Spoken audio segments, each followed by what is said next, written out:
Well, now that you're here, I'd like to tell you a little story about my crazy Uncle Mike. He wasn't always crazy, and that's where our story will begin. As Mike was growing up, he's always spending a lot of time with family. As Mike was growing up, he was always spending time with family. He would often get excited for various family gatherings.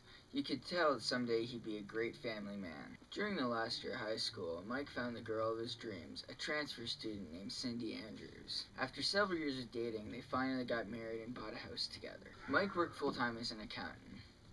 Years of stress had finally hit its boiling point, and he started to drink. And when I say he started to drink, I'm saying that lightly. Now, one week in particular, his business partner, John Ashcroft, up and left on vacation without even notifying Mike. This made him snap. On Tuesday afternoon, he lost one of his biggest accounts and decided he really needed to take it out on someone. So, what he did was drank a bottle of vodka and decided to drive home to his unsuspecting wife. Now, I'm not going to get into any detail of what really happened to Cindy that night. The only people that know are Cindy, myself, and of course Mike. It's been 7 long years now since anyone's last seen Mike. His whereabouts are still unknown. Now, as the years go by, many tales get passed around, but I'm going to tell you about the main one. It goes a little something like this. After a stressful day at work, Mike stopped at the sports bar down the street from their home. Now, this is a usual pit stop on Mike's drive home. He met a stranger inside who offered him something that can make all his stresses go away and grant him eternal happiness. How could he not refuse this offer? Was it too good to be true? The stranger ordered 3 shots of something Mike had never heard of in his life. They looked at each other, they clanked glasses, and they both downed their shots. With 1 shot left on the table, the stranger looked to Mike and said, "Do not drink that shot until midnight tonight." Mike did as he was instructed and waited until 12 o'clock that night. At 12 o'clock on the minute, he downed his shot and proceeded home. As he drove the short distance home, he was seen swerving frantically all across the road.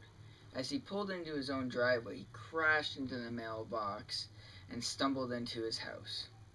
Once inside, he stumbled up the stairs and ran right to the closet. He pulled out a suitcase and packed it with whatever clothes he could grab around him. He then turned and screamed to Cindy, "Cindy, I'm leaving you to go lift the lawn gnome by Shady Lane Creek." In the neighborhood, the kids go fishing down by this Shady Lane Creek. Now, some have actually spotted some sort of bushman running about these bushes and hiding. Could this be Mike, I ask you? Or could it be the kids just trying to get under our skin and scare the older folk around? Even if this bushman were real, I doubt it would actually be Mike. After 7 years, I believe Mike has moved on to a better place, and I finally feel comfortable telling you what really happened to Cindy on that terrible evening. He had done something really bad. His business partner, John Ashcroft, wasn't at home still, but his twin brother, Jimmy, was. Mike had killed Jimmy with Cindy's handgun. The cops had Mike as suspect number 1, but with so little evidence toward him and him disappearing, they couldn't conclude anything. I never mentioned the reason I'm telling you this story. It's because I'm scared. Cindy was brutally murdered last night. What? Hello? Hello? Who's there? No! No! No! No! Oh. No! No!